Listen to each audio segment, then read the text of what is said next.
Olá! Já parou para pensar se tudo que a gente faz, mas tudo mesmo, até o menor dos gestos, tem um propósito? A gente vai fundo nessa ideia usando um método de debate bem antigo, lá da Idade Média de Tomás de Aquino, a questão disputada. A pergunta é essa: será que tudo que fazemos é, no fundo, por algum motivo, por um fim? Vamos descobrir juntos. E para começar, vamos direto ao ponto, com o exemplo do próprio Tomás de Aquino. Pensa naquelas coisinhas que a gente faz sem nem perceber, tipo alisar a barba, balançar o pé, mexer na mão. Esses gestos têm uma finalidade? Existe um propósito ali? Ou são só movimentos aleatórios? É essa tensão que a gente vai explorar agora. Bom, como em toda boa disputa, a gente tem que começar ouvindo os argumentos do contra, né? Vamos ver 3 objeções bem fortes que desafiam essa ideia de que a gente sempre age por um fim. Cada uma tem uma lógica bem interessante por trás. A primeira objeção é quase um quebra-cabeça. Pensa só, a causa de alguma coisa precisa vir antes do efeito, certo?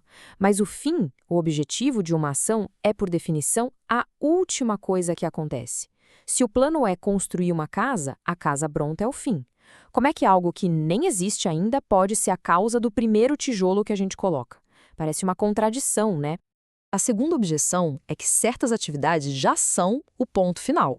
Pensa, por exemplo, em ouvir uma música que a gente adora. O prazer, o objetivo, está no próprio ato de ouvir, não em alguma coisa que vai acontecer depois. Se a ação em si já é o destino, como é que ela pode ser um caminho para outro lugar? Isso parece indicar que nem tudo é feito por um fim. Algumas coisas são o próprio fim. E aqui vem o argumento mais fácil da gente se identificar, aquele que a gente sente na pele todo dia.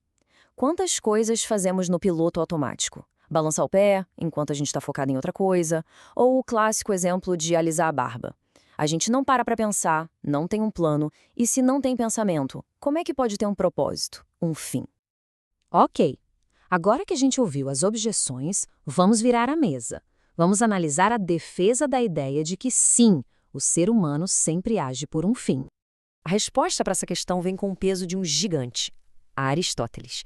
Ele basicamente inverte a lógica da primeira objeção. Ele diz que o fim, o objetivo, pode até ser a última coisa a acontecer no mundo real, mas é a primeira coisa que existe na nossa mente. É a ideia inicial, a faísca que começa todo o movimento. E agora, com esses dois lados postos na mesa, Tomás de Aquino entra com uma distinção, uma ideia fundamental que muda completamente as regras do jogo e resolve esse impasse. Esse aqui é o ponto de virada da nossa análise. E a grande sacada é esta: existe uma diferença entre ações humanas e atos do homem. As ações humanas são aquelas que nascem da nossa razão e da nossa vontade.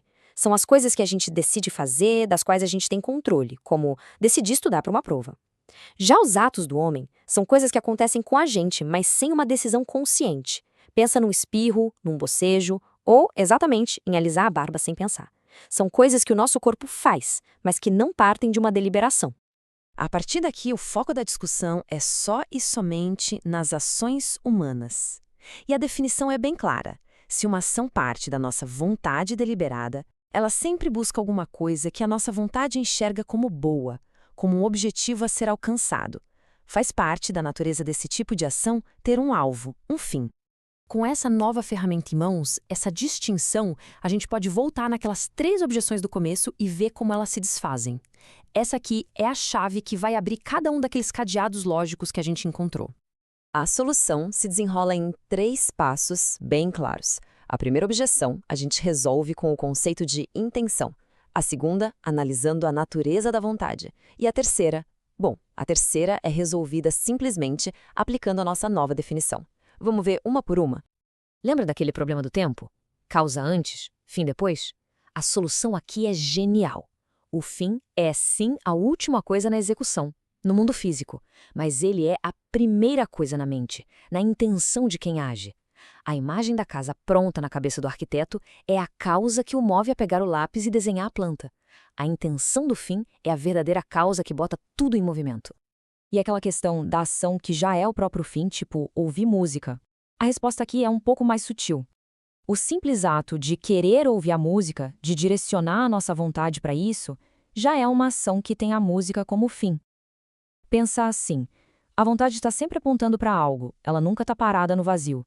Então, o ato de escolher apreciar a música já é uma ação para o fim de apreciar aquela música. E, finalmente, a objeção mais intuitiva. E o ato de alisar a barba sem pensar?